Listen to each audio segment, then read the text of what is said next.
हो क्या आपको क्या हाथ चेक करो। तुम कौन से बोले कौन से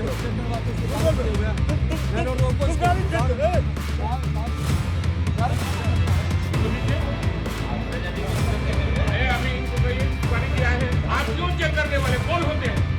चेक करेगा वहाँ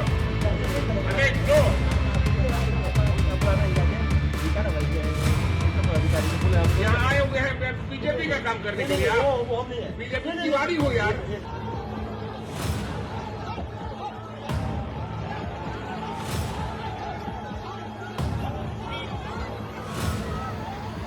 लोकतंत्र का महापर्व यानी चुनाव, लेकिन जब यही पर्व जंग के मैदान में तब्दील हो जाए तो सवाल उठना लाजमी है।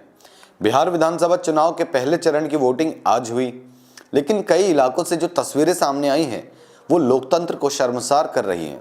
कहीं लाठी डंडे चले, कहीं पत्थरबाजी हुई, तो कहीं माननीय और उनके समर्थक सीधे सुरक्षा कर्मियों से ही भिड़ गए। आज हम आपको दिखाएंगे कि कैसे वोटिंग के दिन बिहार के अलग अलग कोने सुलगते रहे। लेकिन सबसे बड़ा सवाल, क्या यह सिर्फ चुनावी रंजिश है या फिर बिहार में एक बार फिर बाहुबल और हिंसा की राजनीति हावी हो रही है? और जब उप मुख्यमंत्री तक सुरक्षित नहीं है तो आम मतदाता का क्या होगा? बने रहिए हमारे साथ, क्योंकि आज की रिपोर्ट आपको हिलाकर रख देगी। नमस्कार, ये है हमारा बिहार और मैं हूं संदीप बिष्ट। सबसे पहली और सबसे चौंकाने वाली तस्वीर आई पटना के मनेर से, जहां आरजेडी के कद्दावर नेता और उम्मीदवार भाई वीरेंद्र एक पोलिंग बूथ पर सुरक्षा कर्मियों से ही उलझ पड़े। बताया जा रहा है कि जब सुरक्षाकर्मी वोटरों की पर्ची चेक कर रहे थे तो भाई वीरेंद्र ने उन्हें रोक दिया और उन पर पक्षपात करने का आरोप लगाया। बात इतनी बढ़ गई कि आरजेडी विधायक ने सरेआम सुरक्षाकर्मी को देख लेने तक की धमकी दे डाली। नहीं, आप चलिए इनको दीजिए। अभी इनको कहिए तिवारी जी आए हैं। आप क्यों चेक करने वाले कौन होते हैं? चेक करेगा वहाँ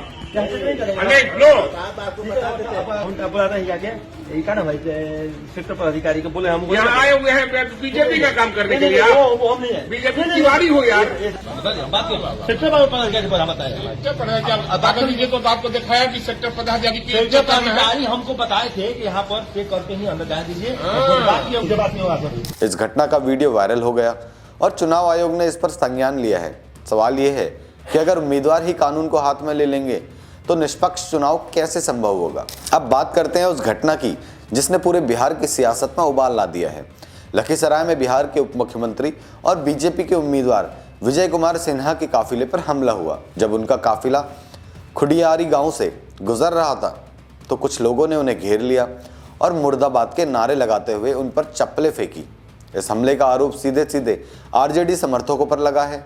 सोचिए, जब प्रदेश के डिप्टी सीएम का काफिला ही सुरक्षित नहीं तो आम लोगों की सुरक्षा की गारंटी कौन लेगा? इस घटना ने चुनाव के दौरान सुरक्षा व्यवस्था पर भी गंभीर सवाल खड़े कर दिए हैं। हिंसा का यह दौर सिर्फ यही नहीं थमा। गोपालगंज में तो जेडी और कांग्रेस के समर्थक आपस में भिड़ गए और मामला चाकूबाजी तक पहुंच गया। जी हां, इसमें एक नौजवान गंभीर रूप से घायल हो गया। वहीं मुजफ्फरपुर के अलग अलग इलाकों से भी दिल दहला देने वाली खबरें सामने आई हैं। मोतीपुर में एक बीजेपी समर्थक का सिर्फ इसलिए फोड़ दिया गया क्योंकि वह कथित तौर पर पर्ची बांट रहा था। पारू विधानसभा क्षेत्र में तो वर्तमान विधायक के समर्थकों के साथ मारपीट और गोली चलने की खबर सामने आई है।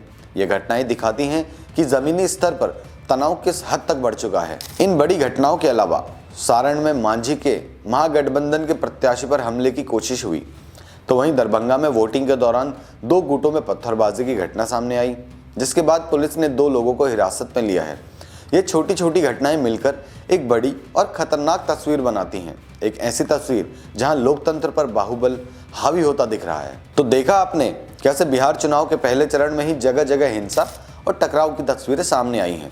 एक तरफ चुनाव आयोग शांतिपूर्ण मतदान का दावा कर रहा है तो दूसरी तरफ ये घटनाएं उसी दावे की पोल खोल रही हैं।